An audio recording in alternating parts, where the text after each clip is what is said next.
Jenna Ortega, just for continuity's sake. Mm. Um, Jordan Breeding, who was the guy who revitalized the Cracked channel, YouTube Hmm. channel, Hmm. got fired from it. Fired. Well, let go. Oh, Um, why? because the people who own Cracked, who may be new people, I don't know if it got sold or what, but are going in a different direction. But isn't that why all those previous people got let go? And then they kind of went back to that direction in a way? Well, no, you got to understand the Cracked YouTube channel has been owned by like 8,000 different companies in the last few years. It just keeps Okay. it's one of those that just gets sold to venture capitalists to presumably shuffle debt off. Um and so he started his own channel. And the main thing he's doing on his channel is my favorite thing he did on Cracked, which are series recaps. Where I think I've talked before, like the first one he ever did was it was like a long sketch thing where the premise was he was trapped in a basement and chained up, and the only way he could escape is if he watched and recapped every Saw movie. And so then he just talks about the plot of all the Saw movies in a funny way, which is great because I'm fascinated by the plot of something like the Saw movies. You couldn't pay me to watch a Saw movie, and I thought he was funny. And so he's done it with a bunch, and not just horror movies. He's done it with the God's Not Dead movies. He's done it with the Santa Claus movies, but he's done it with the Underworld movies and all sorts of ones. So that's what he's primarily doing on his channel now. And so I'm happy about that. But he can only manage to do them once a month because they take a long time. And in between, he's doing really dumb little things that just annoy the shit out of me. And I'm like, I want to support you, dude, but it's annoying. And he had one, he's done a couple where he's like, this video is not about, and the first one was, this video is not about Jenna Ortega. And it's just 2.5 minutes of him making jokes about how he's not talking about Jenna Ortega, even though everybody else does. And you want to get into the algorithm that way and connect to the zeitgeist. And the joke is he's talking a lot about Jenna Ortega. And it's really annoying. But he did the Scream franchise just last week, and next he's gonna do uh Friday the 13th. What's his And so name? I'm excited for that. Jordan Breeding. The channel is called Dr. Jordan Breeding because the initial conceit when he opened up the Crack channel again was that he was a doctor, and a lot of jokes were about how he's definitely a real doctor. But I mean, but he was doing that Dr. Jordan Breeding shtick on a retread of um what was it called? What was the other thing they did? Pop culture. Oh, obsessive pop culture disorder. Yeah, wasn't he Oh, sort of doing a riff on that?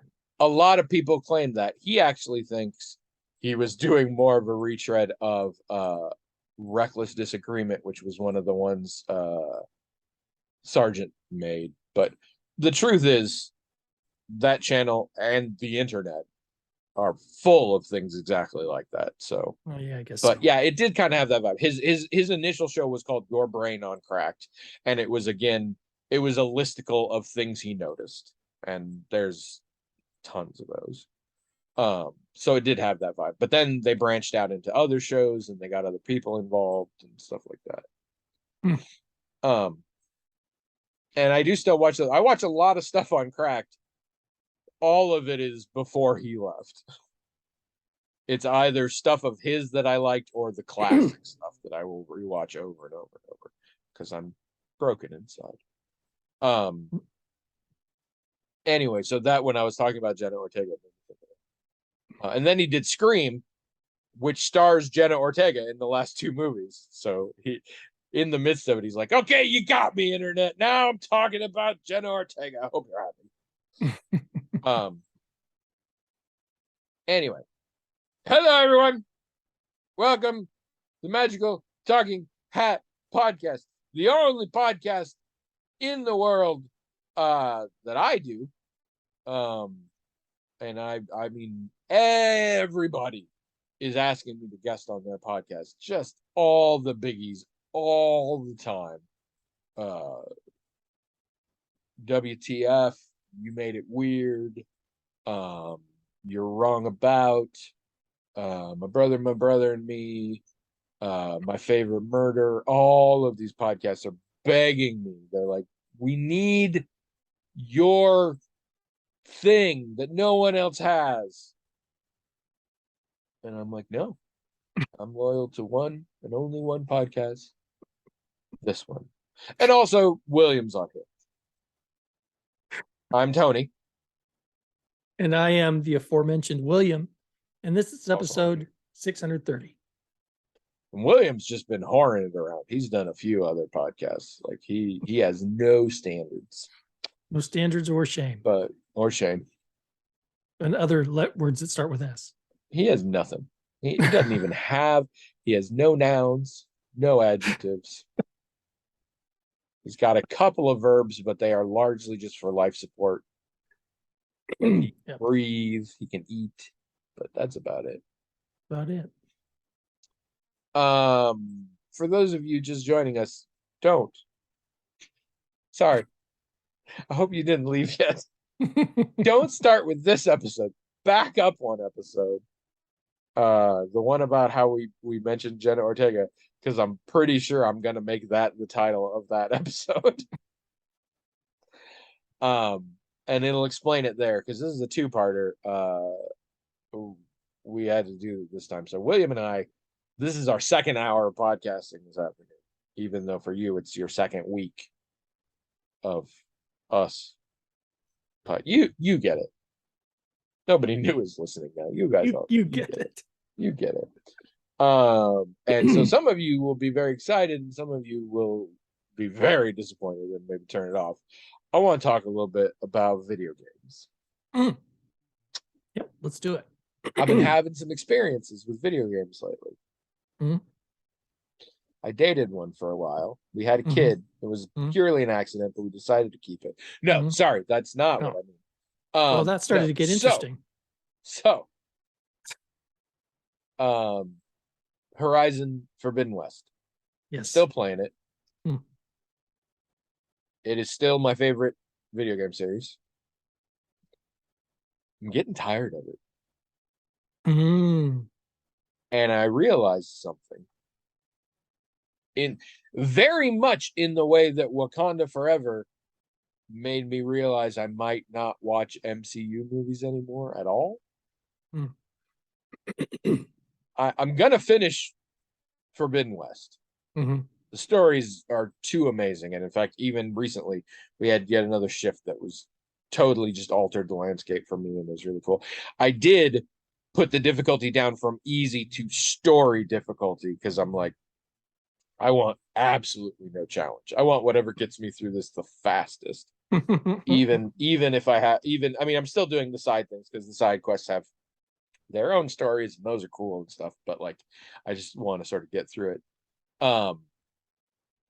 But this might be my last, or at least my last for a while, of these open world, the games that of the genre that the zero punctuation guy Yahtzee refers to as Jiminy Cockthroat, because he has a very foul mouth and he mentioned that they needed to come up with a genre name because there's so many of them. They're open world stealth action games with crafting elements. And there are a billion of them. And they are very popular. And they have always been very popular with me. All the Assassin's Creeds, all the Mass Effects, all of that jazz. Even Legend of Zelda went in that direction.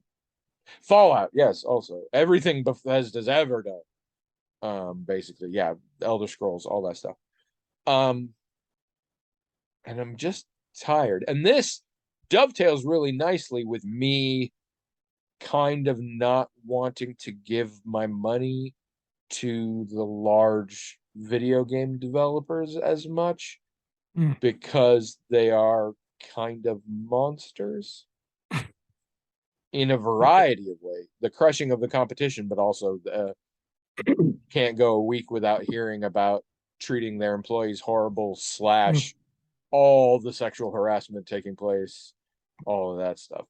And so I'm kind of like, I would love a reason not to give them money, and I have been doing less of it. I also am really slow, so I've got my PlayStation Plus thing, which I know Sony's yet another one of these monsters, but they give me free games, and often they'll give me something that was like really cool a year ago, but I don't have it yet, and I'm gonna spend more money on it, so that's good.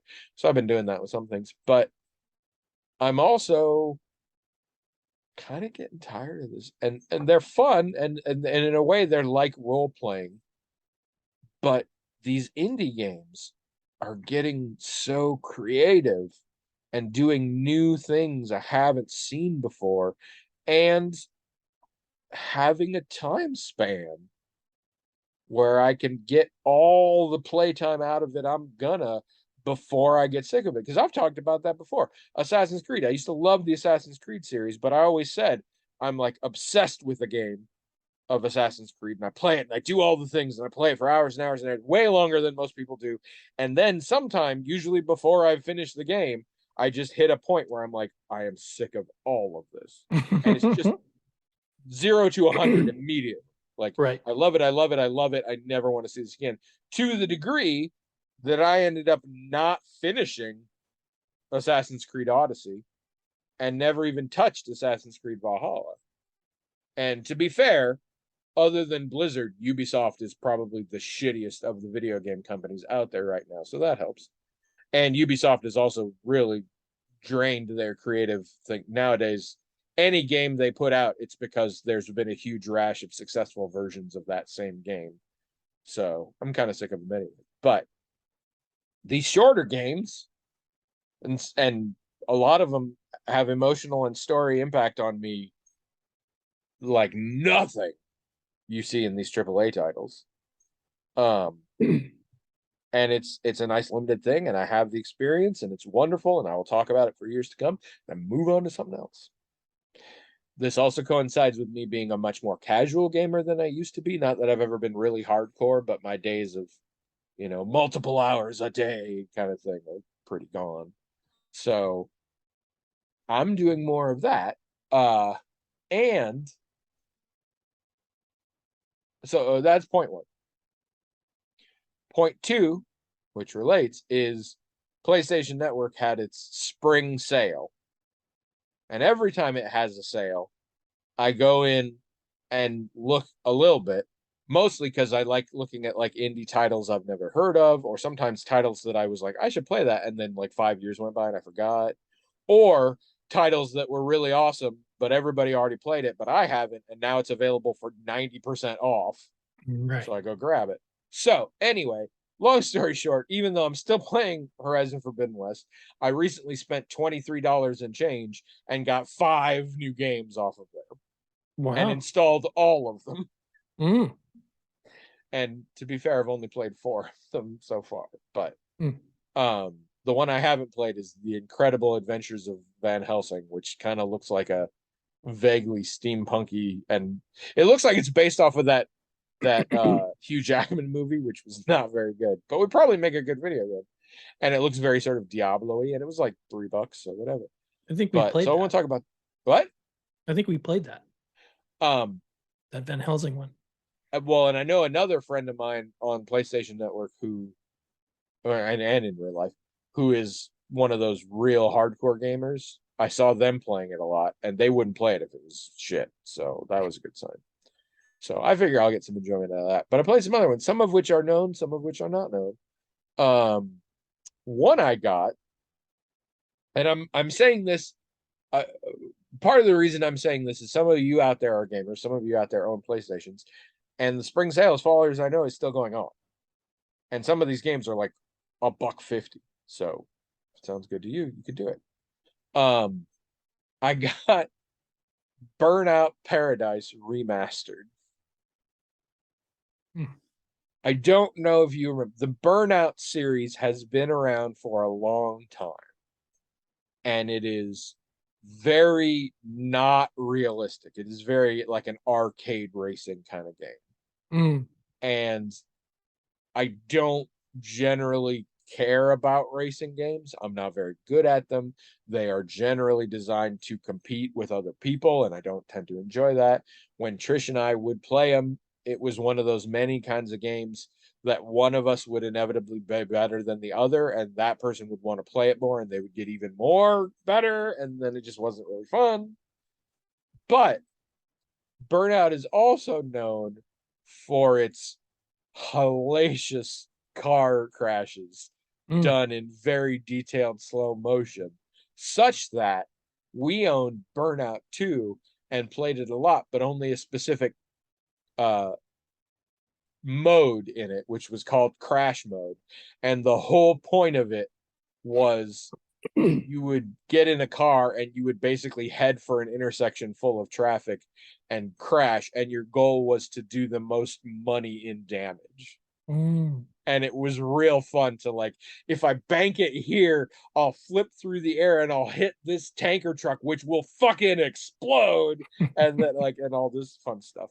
And this game is from a long time ago, set in a fictitious paradise city, and it is not that. They don't have crash mode anymore, which annoys me, but it's just a racer game, and it's set in this fake city that's been all detailed out, and all over it are little events at traffic lights. So you can stop it. Oh, this is a racing one. And so if you want to play it, you can hit this button, and then you'll be in a race to this point. Or here's one where the idea is to take down 3 other cars before time runs out. Or here's one where you're trying to go as fast as possible through this section. You're not competing directly against somebody, but or here's one where everybody's trying to chase you and you have to make it to your goal before somebody makes you wreck, things like that. And as you do these, you unlock new cars and shit. But the game, it's like a full, because it's such an old one, it's like all the bells and whistles and DLC and everything.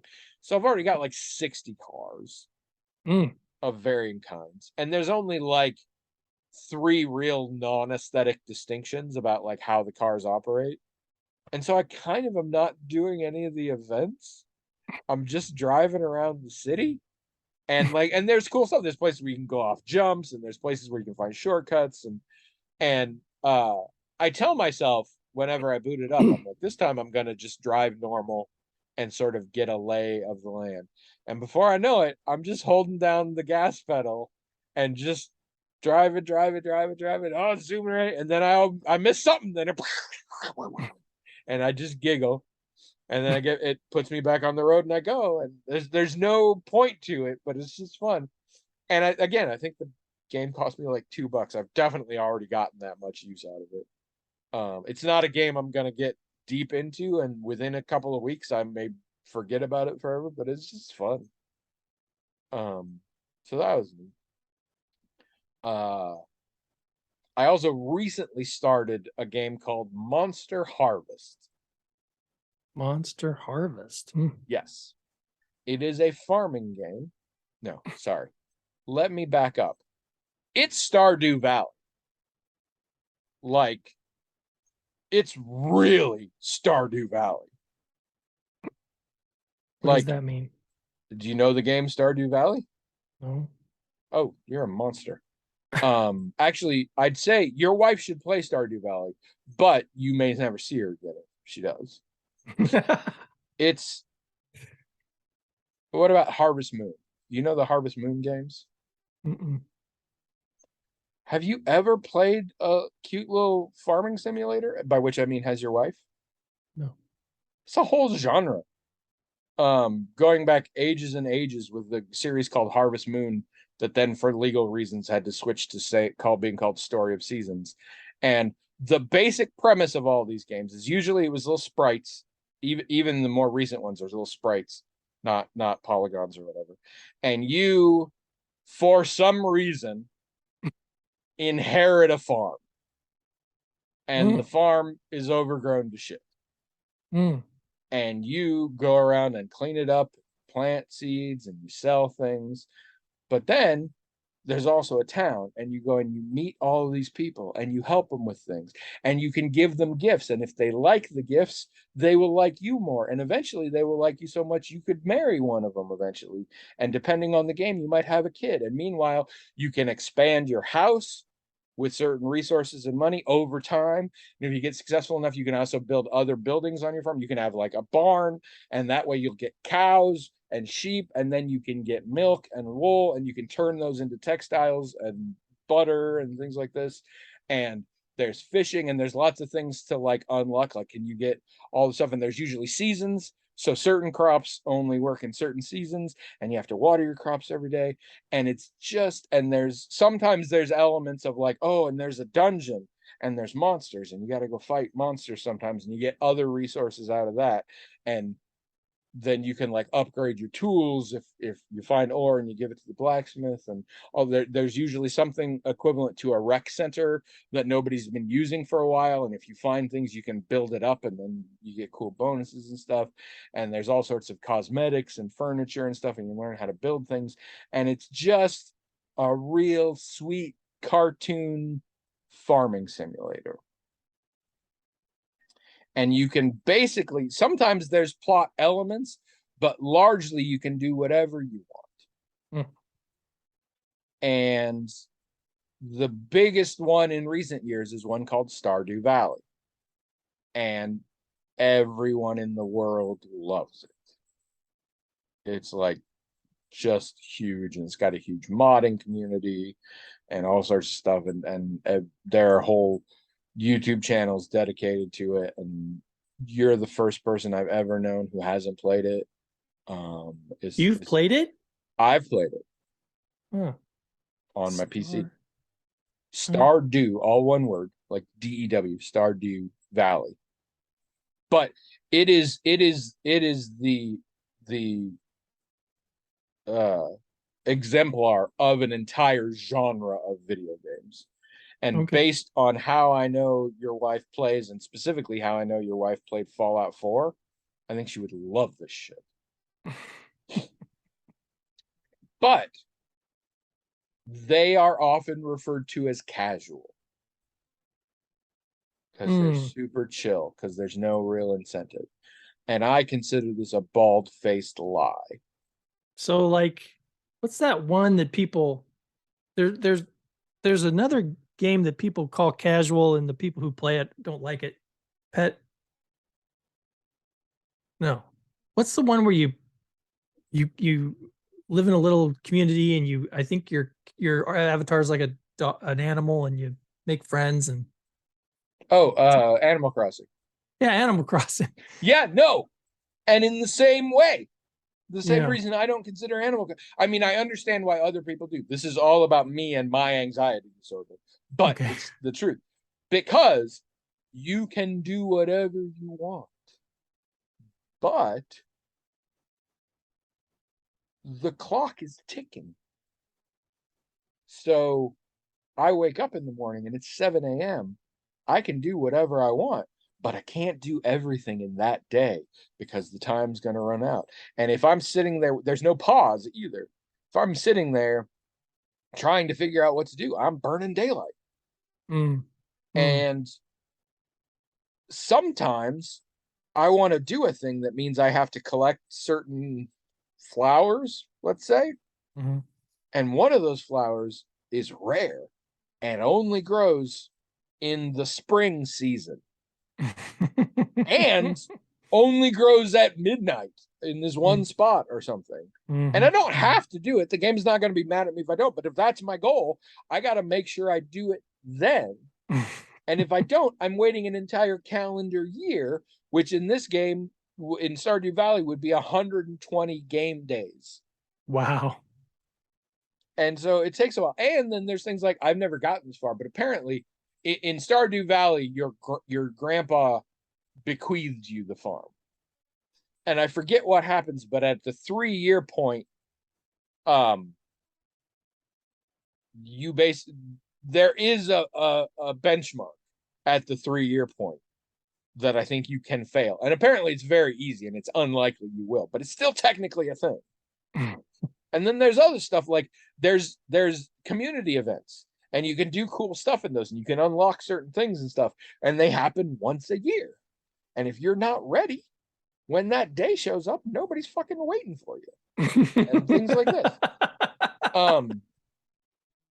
And just stuff like that. I want to romance so and so, but they only are around. I only know where they are in town this part of the day, so I have to make sure I go there. That, and I want to give them a gift, but it's something that is hard to get in certain seasons and certain crops. I can't even do in certain times. I want to build a thing, can't do it. Like, it's casual in that you can't lose, but it's not casual in that you can sort of do what you want anytime you want. So anyway, Monster Harvest is Stardew Valley, but shittier in every regard. The graphics are way worse. The interface is way more janky. The tutorials for things don't make a lot of sense. But there are two things that make it distinctive. One is Pokemon. The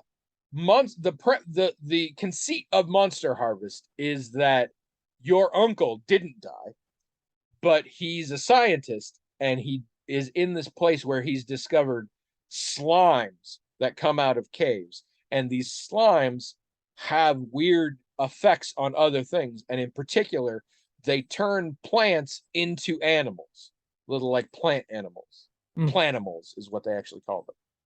And he's doing this research, and he's obsessed with this research. So the farm that he used to run is just sitting there, and you're his niece or nephew, and he remembers you used to like it. So he's like, if you want to come here, you can have it. It's your farm now, if you want. And you do, because otherwise there's no game. But meanwhile, a town has formed around this area because of this discovery, because an economy has been up, and people will sell the slimes to other people, and people will sell planimals or breed planimals and things like this. And so there's a little town, and so it turns into this whole game. And you can make planimals because you're growing crops, and you take a slime and literally it makes that noise on a crop. And when it grows up, it's not a radish, it's a radish monster or whatever. And these go around with you. And there's a part of the game where you go into dungeons to discover things, and there's actually a sort of pseudo plot line. There's a company that showed up that is also interested in the slime, but they're maybe nefarious. And that's the thing. That's also a thing in Stardew Valley. You start off as a drone worker for what is clearly a thinly veiled version of Walmart. And when you move to Stardew Valley, a Walmart opens, and you have the option to go there, and things are much cheaper there and things like that. But obviously, then you're buying into that rather than the mom and pop, and there's sort of a point to that. But anyway, so there's a through line, and when you go into the dungeons, you need some planimals with you, because when you run into other planimals, it's a Pokemon style turn-based combat thing. And your planimals can get stronger and unlock new abilities and things like that. And so that's different, and it's kind of fun. I'm enjoying it a little bit. But the other thing, and this one is super key for me, there is no clock. There is day, and there is night, and there's a calendar. There is no clock. So what happens is, I wake up in the morning. I have a stamina bar, which is also common. Stardew Valley has energy, same thing. And when you do shit, it takes stamina. And eventually, if you run out of stamina, you can't, I mean, you can still like walk around and talk to people, but like, swing your axe on that tree. I can't, I'm too tired, that kind of thing. And you can eat things or drink things of certain types that will restore stamina sometimes. So you can do that, you can craft stuff. But in general, when you're out of stamina, your day's pretty much done. When you go to your house and go to bed, it says, do you want to sleep until nighttime? And you'll gain a little bit of stamina, and then you can get up and you can do more work around your farm, or you can go to the dungeons, because you can only go to the dungeons at night, or you can go to the town saloon because it's only open at night. There are things that happen at night, so you can do that. Or do you just want to go to bed until tomorrow, and then you'll have a full stamina bar, and it'll be next morning. And if you pick night, eventually, when you're done with whatever night things you're doing, night moves, I guess I like that, You go home and you go to bed and you automatically go to the next morning. But this means, stamina aside, I could just do whatever the fuck I wanted as long as I wanted, all in the same day. And I don't have to worry about what time it is in the day and who's where, from 2 to 4 or whatever. Mm. And I don't have to rush. I could literally sit there and decide, okay, what am I going to do if I want it? I'm not being that crazy, but and that simple feature means the pressure's gone. There is still a calendar, and there are specific events, and there are specific seasons, but it's also shorter. And if I was really desperate, nothing is tied to me having to make certain benchmarks. So if I missed a season, I could theoretically just go to bed, go to bed, go to bed, go to bed, go to bed. Oh, it's winter again. Real fast. So like, I really feel like there's no pressure on. And so I think it's actually going to be casual. And I'm excited. It's also on my console, and it also costs like $3. There are PC versions as well. So I'm not getting too into it, because eventually there will be more involved, because I'll find somebody I want to date. I'll try, all that kind of stuff. And I'm about to go on vacation without my PlayStation. And so I'm like, while it's still at the point where I'm doing real basic shit, I'm going to try and stop so that I don't come back and forget what the fuck I was doing. So, but I'm enjoying it enough. I might just buy a separate one on PC and play it while I'm on vacation. But here's the biggie. The last game. Is the last game? Did I talk about all the games? Van Helsing one I didn't play. Burnout. Monster Harvest. No, I'm missing something. Whatever. Apparently it wasn't that interesting. But I got another one.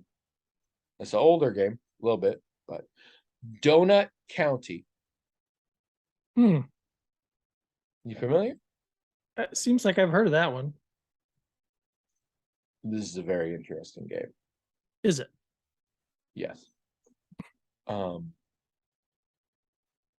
It made kind of a splash when it came out, because it has an off-the-wall mechanic, very sort of reminiscent of Katamari Damacy, where you were rolling up balls and grabbing things to make stars or whatever.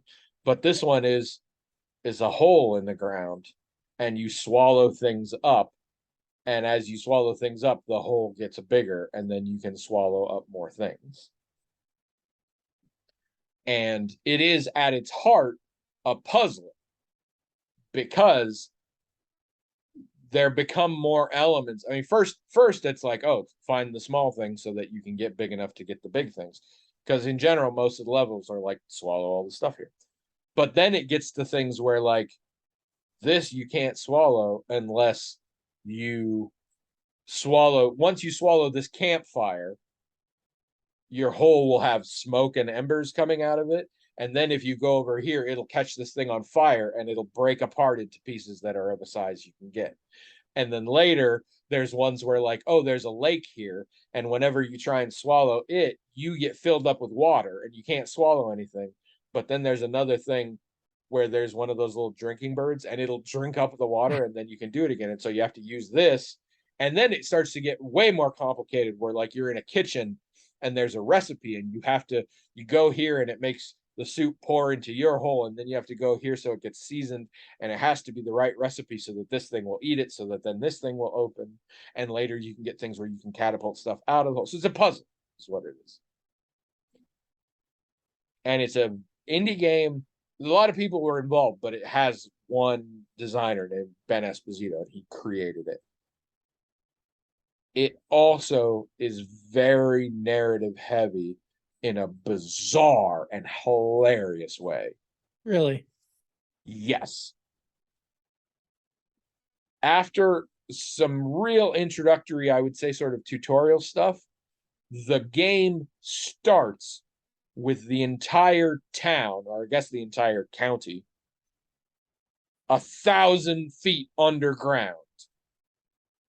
Really pissed off at the one who put them here, who is also there. And a lot of the first levels involve flashbacks to how each person ended up down here. And then it goes from there. And eventually you get to sort of the present, and then you have to do things to try and help things out. And the characters, there's one human character, and pretty much all the other characters in the game are like animal characters of some kind, anthropomorphized. But it also involves raccoons running a donut shop, and that being at the forefront of a broader issue that sort of is the plot of the game. A broader I don't issue. want to give away spoilers because it's real weird. But I will also say at the end of each level, there's a thing called Trashopedia, and you go there and it basically shows you new items that you got, and it has a little description of what it is. And the descriptions are the most hilarious thing. They're not very accurate, almost as if they were created by like a raccoon. But they're real funny. It's real clever. And all the dialogue is also, it's very modern. There's lots of sort of text speak thrown in. And actually, some of the dialogue, you're literally texting each other.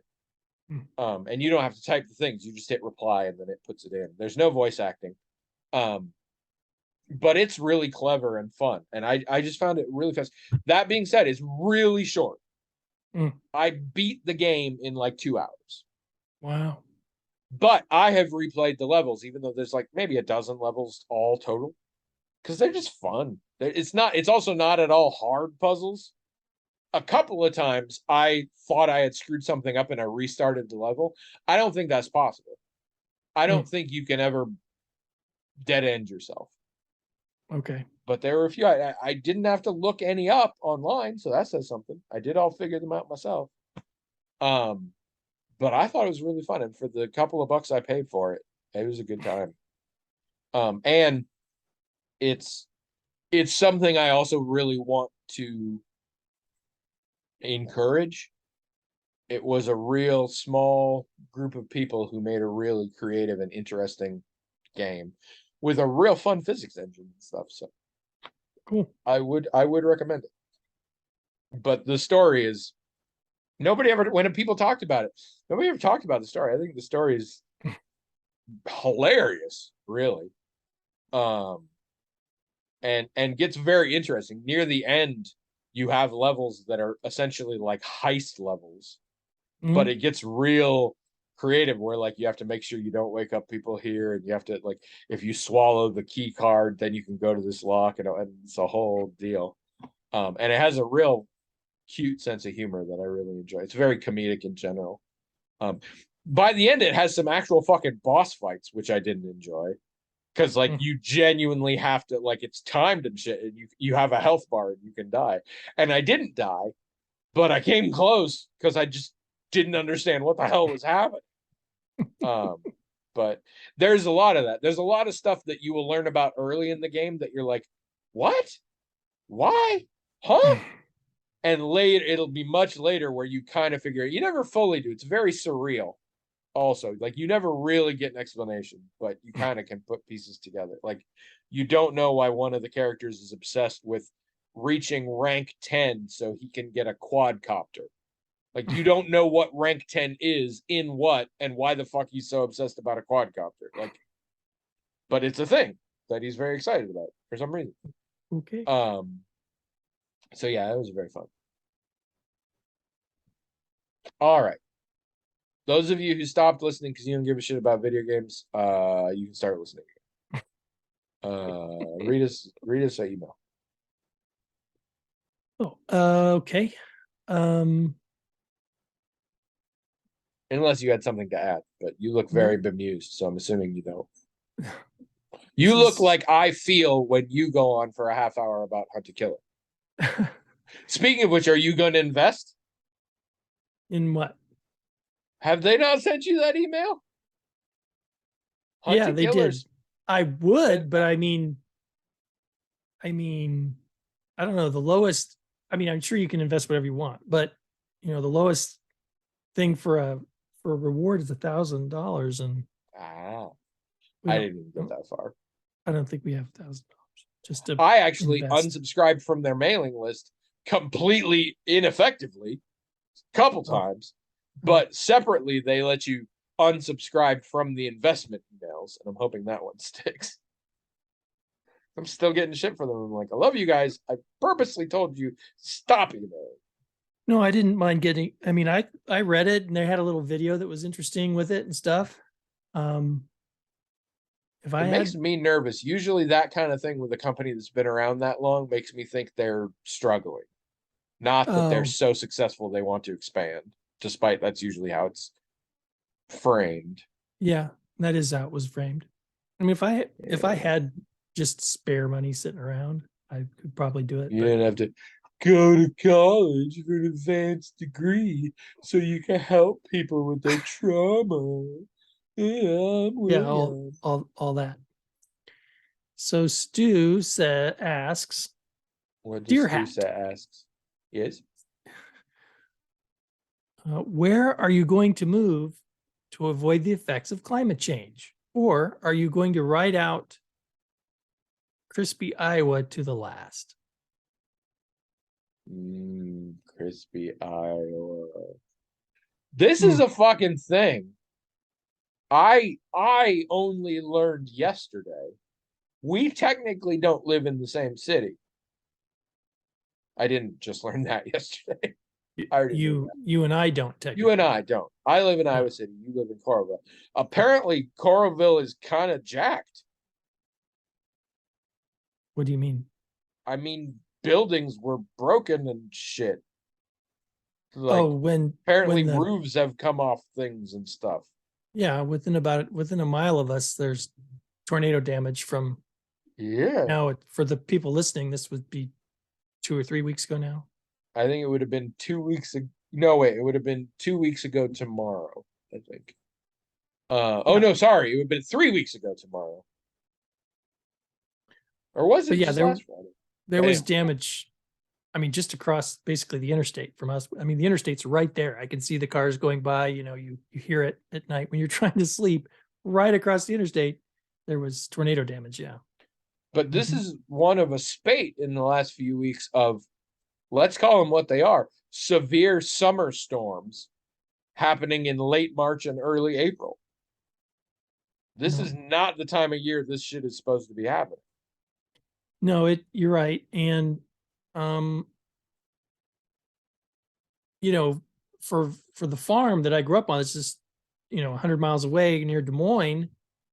It, you know, Dad's farm was hit with a tornado a year ago. A shed, a shed there got hit and flipped over. And yesterday, or was it yesterday or the day before? Anyway, there were tornadoes in that area again. He had to take cover. He wasn't at his house, he was at his wife's house, but that's not that far away. It's still in Marion County, and he had to take cover there and everything. So, I mean, when I was growing up, I mean, there was probably or a tornado somewhere in Iowa every year, but there wasn't a tornado in like Marion County where we lived every year, even. And now Yep. this is like you're pretty much getting some kind of activity at least once, on average once a year in your general area. And as you pointed out, not during the time of year that it used to happen. It's Yeah. quite a bit And earlier, the sometimes storms later. are getting much more severe than they used to be in a lot of cases. Yeah, Even the non-tornado ones. yeah, 'Cause you've got more of them breaking out in, where you'd have one tornado, you've got three tornadoes, and I'm not yeah, saying it didn't happen where you didn't have a group of them. That did happen, but it seems like almost every time there's any kind of tornado activity at all, it's multiple yeah, these no, but days. what I mean is, even when there's no tornado involved, like we've joked before that around here, if somebody's visiting not from the Midwest and they hear there's a severe thunderstorm warning, they're like, "Oh my God, do we have to do something?" And we're like, if they don't mention tornadoes, we don't give a shit. But they're getting to the point where sometimes we need to give a shit now. Sure. Yeah. And not just derechos either. Like, Just I mean, straight there's up some, thunderstorms will right. do real bad hail damage, or will I'm And waking up and having branches fall out of trees and stuff. that's right. You're right. That's true too. Because I mean, I grew up in a drafty old farmhouse that would shake. I mean, the walls would shake with a moderate thunderstorm. So I grew up just living in a house that whenever there was a strong rain, I thought the whole thing was going to blow away. But now, you know, even if you're in a newer house and a stronger structure, it feels like that when because just about all the thunderstorms are like that these days. It is really interesting how that's happened. Yeah. Now, I don't know what it means for Iowa though, like to Stu's question, like 20 years, 30 years from now, is it going to be super hot or super wet or super cold in the winter? I mean, I don't know what the overall effect or impact on Iowa is going to be, although, one would think that our climate in Iowa is going to feel more like what, say, Arkansas felt like, 20 years ago. But I don't know. And I wouldn't never wanted to live in Arkansas. I mean, I like having 4 seasons and I like having winter and I like having snow.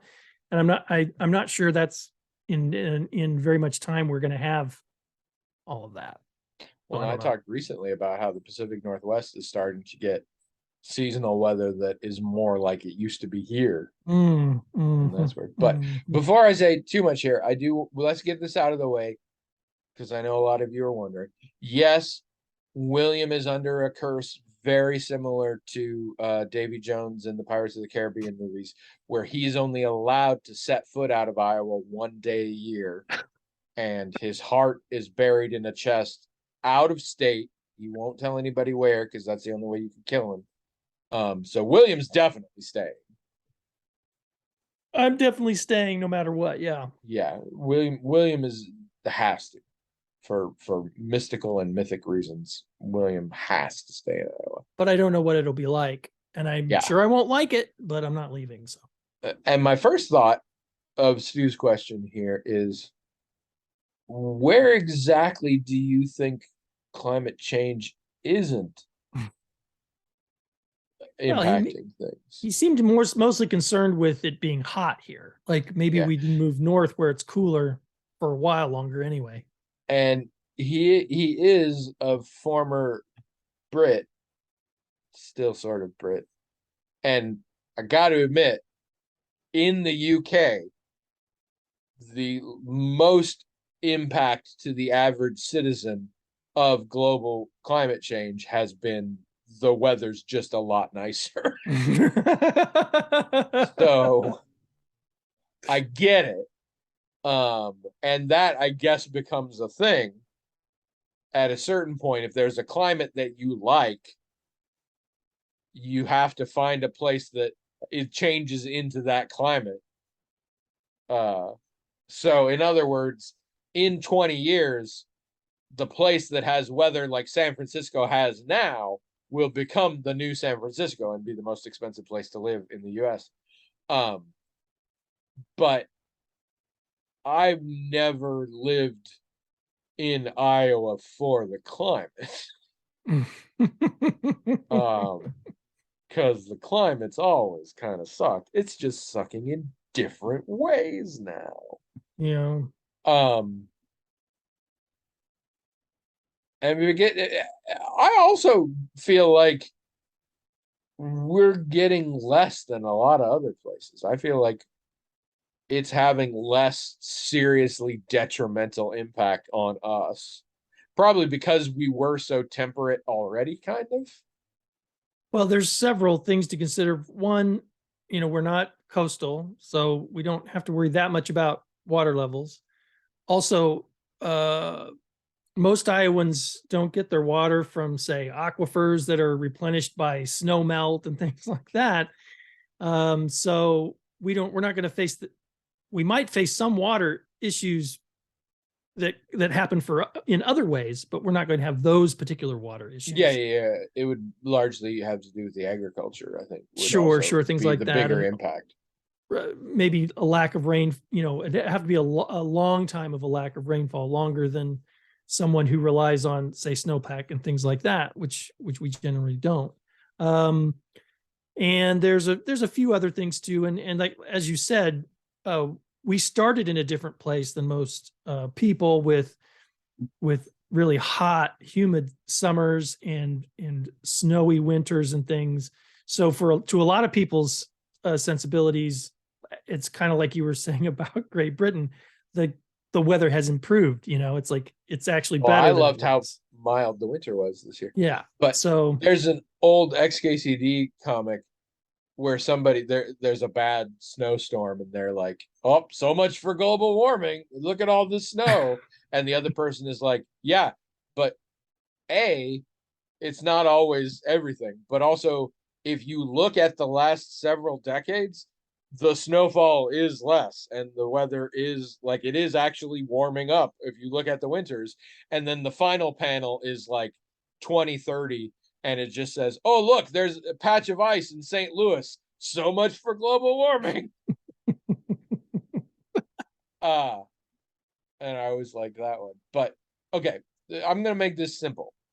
Here are the reasons I might move out of Iowa City. And I think there's all of them. These are all of them. One is it somehow becomes a real shitty place to live for socioeconomic reasons. Not because the weather gets bad, but suddenly it's crime filled. All the infrastructure, all the fun people that are here in the culture goes away. It becomes real expensive. The basic resources of things are gone and shit like that. The town is shitty. Not that the climate is shitty, but the town gets all shitty on. Okay. It would have to get pretty bad for me to give a damn, but that could be a thing. And actually, Iowa is in a thing where young people don't fucking want to live here, and that is a thing. To be fair, it's a thing that's been going on since before I moved here. The Iowa brain drain has been a term at least since the early 90s, if since I was in high school, actually, since the 80s at least. And it ebbs and flows, but I do think that is a trajectory, and okay. But I don't care about young people, so whatever. Two, when we are both retired, we have the opportunity and the urge to retire to somewhere like, oh, we always loved the San Juan Islands or someplace that we think is cool and we can afford to live there. So let's just do it. And we'll have our golden years in a condo or a cottage on the coast of Lake, whatever the crap. I can see that. I think that is unlikely, but it's a possibility. We have actually talked about that one. And the third is one of those things where I inherit like a really cool house, and the only catch is that it's supposedly haunted and I have to spend one night there or whatever. Then maybe we move to do that. That's pretty much it, I think. I mean, I could see versions where if shit goes real south in my marriage and I have enough of a trauma that I kind of want to leave, and or there are aspects to that make it much more beneficial to live somewhere else. Like, let's say Trish leaves me and I fall into a huge depression. I might move to a state with legal weed. But just to pick a random example. But I think I also find that highly unlikely. So yeah, I don't think I'm going anywhere. And you can't. It is real funny whenever he goes to like Illinois or whatever, he has to stand in a bucket of water. I told him it's not like the actual Pirates movie, but he thinks that's what he has to do. It just makes me feel better, that's all.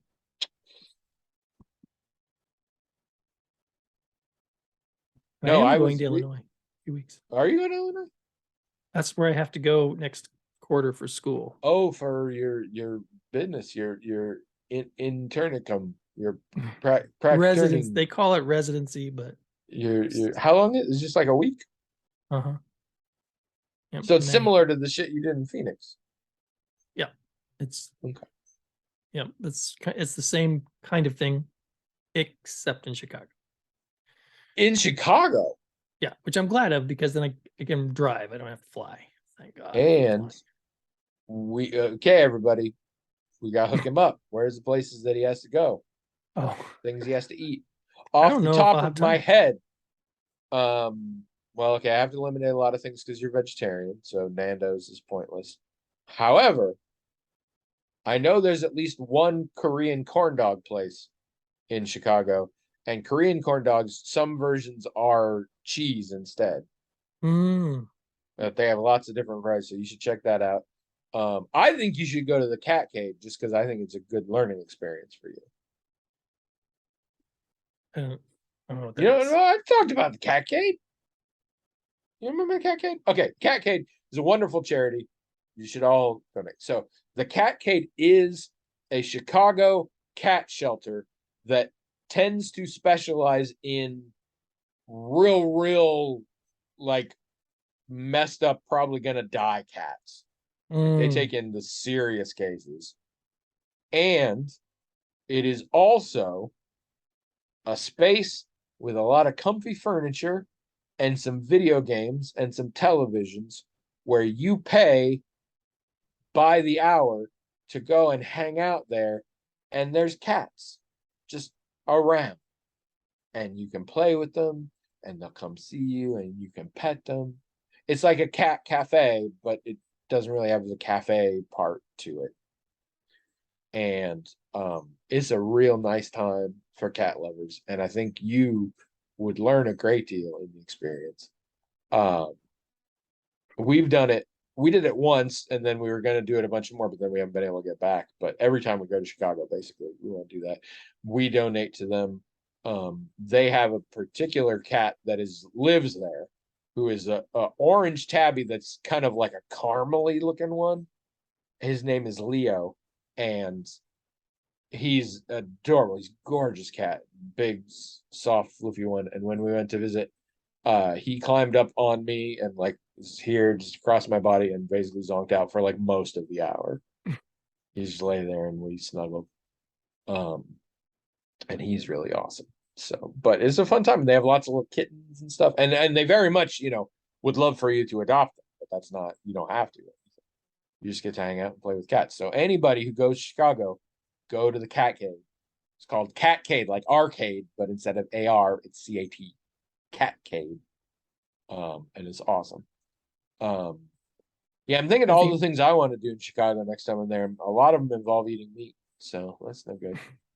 There's a Nando's there. It's one of the few places in the U.S. has a Nando's, but you don't eat chicken, so they probably have vegetarian options there, but I don't. Unless you're really into peri peri spice, I don't think there's a reason for you to go. Anyway, a lot of you know better than me. What are the things if he's only going to be in Chicago for a week and most of the time doing nerdy therapist shit? What does he have to do? yeah, I have a car, so I could probably drive to most places. Don't know if I want to, but could, I I don't remember if I guess. told you. I was watching a video on Dropout. They have a series called Dirty Laundry, and they have four guests on, and they read secrets of like really fucked up shit that happened to people, or really unbelievable shit, and everybody has to guess whose secret it was, and you get points on guessing right, or you get more points if you fooled everybody. But they had one that involved somebody. It was something involving a roller coaster. I don't know what it is, but they were talking about like I have this thing about amusement parks and I think they're really cool and all this. And the guy who is the bartender during it was like, "Me too. That's the whole thing." And he's like, "And there's this one that's really awesome called Cedar Point." And he was like, "Oh my god!"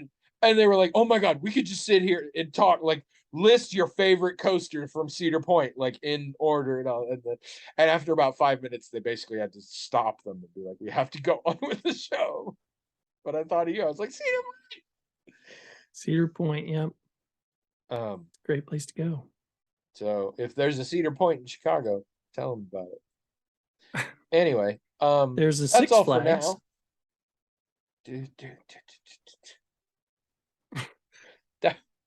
Have you seen the Six Flags commercial with the old guy in the Yeah. suit and he does the little dance? Hmm. So during this last week's, the one with Quentin Bunsen, the Saturday Night Live, during the weekend update, which is always our favorite part of SNL, we watch it every week regardless. They had a thing of Trump's indictment and being arrested and all that. And when they asked President Biden his thoughts, he said no comment, and then danced off like the Six Flags guy. And they had a picture of the Six Flags guy with Biden's face superimposed. And I was like, "Oh, Betty fucking did." That's pretty good. I like the guy from the Six Flags commercial, but I much more like every parody I have seen of it because it's always great. And most of them were on SNL. Now that I think about it. Anyway, that's it for this week. Next week, the background for me will look different because I won't be here. Maybe I'll give y'all a tour. And this time I'll be celebrating a parent's birthday, not hanging out in an Airbnb because of a death. So That's an improvement. that'll Sure. be good. And my wife will be there, and that'll also be good. So that'll be fun. In the meantime, please email us, themagicaltalkinghat@gmail.com. I don't know if people are noticing. I know William isn't because he doesn't notice anything.